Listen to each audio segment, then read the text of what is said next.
Jharkhand board के class 9 के बच्चे ध्यान देंगे। हालांकि आप लोग अब 10 में चले जाएंगे। आप लोग का आज लास्ट पेपर जो सोशल साइंस था सेकेंड सीटिंग में, उसका मैं आंसर शीट लेकर के आया हूं। आप लोग अपना आंसर मिलाते जाएंगे। आप लोग के लिए जो पहला क्वेश्चन था, 1774 में बुर्बो राजवंश का लुई 16वां किस देश की गद्दी पर आसीन हुआ? तो इसका आंसर फ्रांस होगा। सेकंड क्वेश्चन है, जॉन लॉक ने राजा के देवी और निरंकुश अधिकारों के सिद्धांत का खंडन अपनी पुस्तक में किया। किस पुस्तक में किया? तो द ट्रीटाइज ऑफ गवर्नमेंट, इसमें इसने विरोध किया, यानी 1 नंबर इसका आंसर होगा। थर्ड में आते हैं, फ्रांस की मुद्रा को किस नाम से जाना जाता था जिसे 1794 में समाप्त कर दिया गया? तो इसका नाम था लिब्रे। पहले लिब्रे चलता था, इसको समाप्त कर दिया। चौथा क्वेश्चन आते हैं, उसमें है, यूरोप में निम्न में से कौन सा समूह वंश आधारित शासकों की अधिनियंत्रित सत्ता का विरोधी था? तो इसमें उदारवादी आंसर होगा। अगला क्वेश्चन 5 नंबर में आते हैं, रूस में निम्न में किस प्रकार की मांग को लेनिन की अप्रैल थीसिस के नाम से जाना जाता है? युद्ध समाप्त किया जाए, सारी जमीन किसानों के हवाले किया जाए, बैंकों का राष्ट्रीयकरण किया जाए, इनमें से सभी। अप्रैल थीसिस में 3 सिद्धांत था, यही तीनों इसका सही आंसर होगा। अगला क्वेश्चन आते हैं, क्वेश्चन नंबर 6। तो क्वेश्चन नंबर 6 में है, यूरोप में निम्न में से किसका विश्वास था कि पूंजीपतियों के साथ होने वाले संघर्ष में जीत अंततः मजदूरों की होगी? तो इसमें ये कार्ल मार्क्स का, इसका मानना था वहां पर पूंजीपतियों और मजदूरों के बीच में संघर्ष था, तो अंत में मजदूरों की जीत होगी, ये कार्ल मार्क्स का मानना था। निम्न में से कौन सा देश प्रथम विश्व युद्ध के दौरान मित्र शक्तियों के खेमे में शामिल नहीं था? तो जर्मनी। ये सब तीनों मित्र खेमों में शामिल था। ठीक है, तो इसका आंसर होगा जर्मनी। क्वेश्चन नंबर 8 में आते हैं, हिटलर ने जिस विचारधारा को जन्म दिया था उसे क्या कहते हैं? नात्सीवाद। नाजीवाद भी कहीं रहता है, इसका आंसर होगा 3 नंबर। उसके बाद क्वेश्चन नंबर 9 में आते हैं, जावा में किस समुदाय के लोग कुशल लकड़हारे और घुमंतू किसान के रूप में जाने जाते थे? क्लांग, इसका सही आंसर। वन अधिनियम के चलते गांव वालों की निम्न में कौन सी गतिविधियां गैर कानूनी बन गई? घर के लिए लकड़ी काटना, पशुओं को चराना, कंदमूल फल इकट्ठा करना, ये सभी हो जाएगा। अब जंगल इन लोग के लिए थोड़ा सा मुश्किल हो गया जाना। नेक्स्ट होगा, भोटिया, शेरपा और किन्नौरी समुदाय के लोग निम्न में से क्या करते थे? कृषक थे, जमींदार थे, चरवाहे थे। इसका आंसर 3 होगा, चरवाहे। अगला आंसर क्वेश्चन है 12 नंबर में, औपनिवेशिक सरकार ने आपराधिक जनजाति अधिनियम कब पारित किया? 1871। 1 नंबर का आंसर होगा।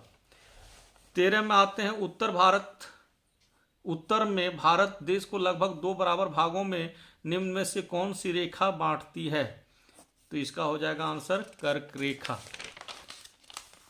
उत्तराखंड, उत्तर प्रदेश, क्वेश्चन नंबर कितना है? 14। उत्तराखंड, उत्तर प्रदेश, पश्चिम बंगाल और सिक्किम की सीमाएं किस देश को छूती है? तो ये नेपाल को छूती है। क्वेश्चन नंबर 15 में आते हैं, तो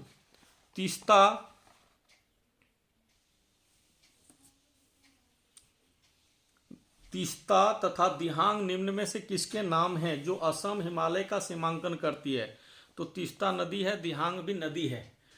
फिर क्वेश्चन नंबर 16 में आ जाते हैं, भारत में हिमालय पर्वत की श्रृंखला में सबसे लंबी तथा सबसे महत्वपूर्ण श्रृंखला किसे मानी जाती है? पीर पंजाल को सबसे महत्वपूर्ण और लंबी श्रृंखला मानी जाती है।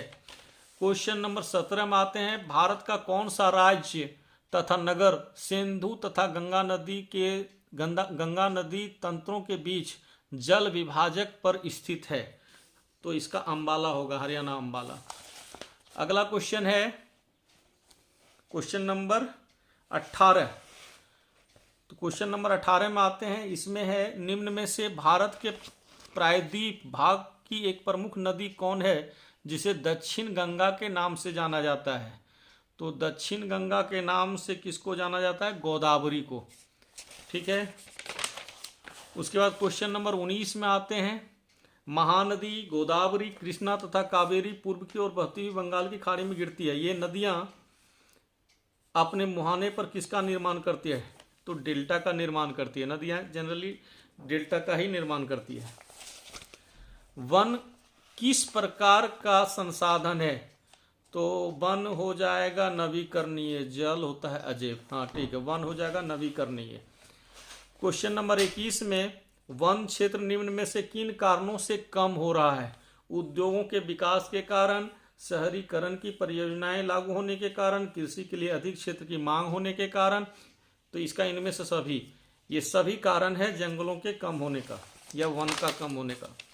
क्वेश्चन नंबर 22 में आते हैं।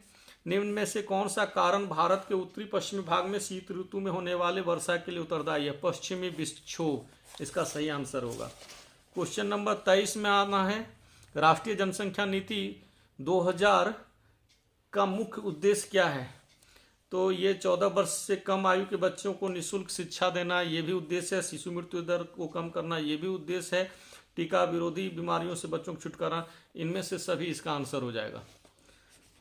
अगले क्वेश्चन में आते हैं। 24 नंबर में लोकतंत्र के लिए निम्न में से किसका होना जरूरी माना जाता है? एक दलीय प्रणाली, स्वतंत्र एवं निष्पक्ष चुनाव, ये तो होना ही चाहिए। और नियमित चुनाव, ये गड़बड़ है। प्रेस पर सरकारी नियंत्रण, ये भी गड़बड़ है, यानी कि ये होना चाहिए, बहुत जरूरी है। 25 नंबर में आते हैं। चीन की संसद को निम्न में से किस नाम से जाना जाता है? कांग्रेस।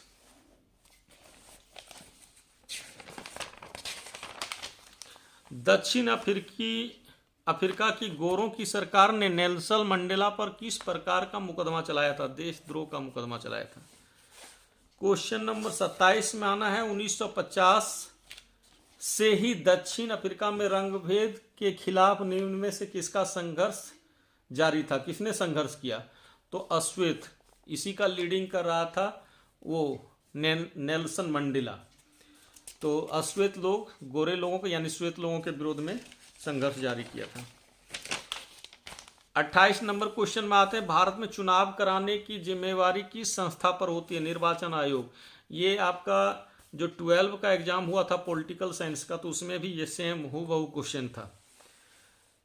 29 में आते हैं। निम्न में से कौन भारत देश का राष्ट्राध्यक्ष होता है और औपचारिक रूप से सबसे बड़ा अधिकारी भी माना जाता है? तो राष्ट्रपति, इसको फर्स्ट सिटीजन भी कहा जाता है, पहला नागरिक, और सबसे बड़ा यही अधिकारी है। ठीक, पेपर पर है, वास्तविक रूप से नहीं है, लेकिन पेपर पर सबसे प्रधान यही है। 30 नंबर में भारत में निर्वाचित प्रतिनिधियों की राष्ट्रीय सभा को क्या कहा जाता है? ये तो संसद हो जाएगा।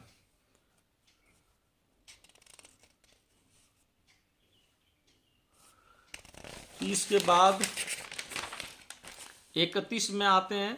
निम्न में कौन से जनप्रतिनिधियों की ऐसी सभा मानी जाती है जिनके पास देश का कानून बनाने, कर बढ़ाने, बजट बनाने का विशेष अधिकार है? तो विधायिका। ठीक है, विधायिका ही ये काम करती है। विधायिका, संसद जो भी कहो इसको।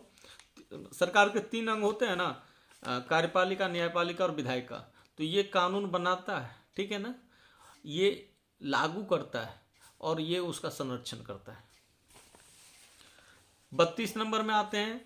लोकतंत्र में प्रत्येक नागरिक को निम्न में कौन सा अधिकार प्राप्त है? अपने मत का प्रयोग करना, ये है भी प्राप्त, ये अधिकार है। चुनाव लड़कर प्रतिनिधि चुनना, ये भी अधिकार प्राप्त है। अपने विचारों को व्यक्त करना, ये भी प्राप्त है, यानी कि इनमें से सभी हो जाएगा।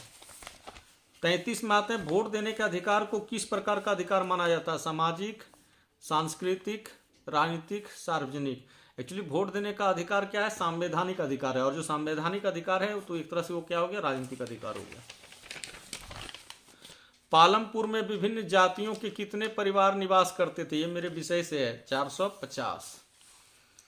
निम्न में से उत्पादन के लिए किन चीजों का होना जरूरी है? भूमि भी चाहिए, श्रम यानी मजदूर चाहिए, भौतिक और मानवीय पूंजी चाहिए, इनमें से सभी, ये सब होना चाहिए।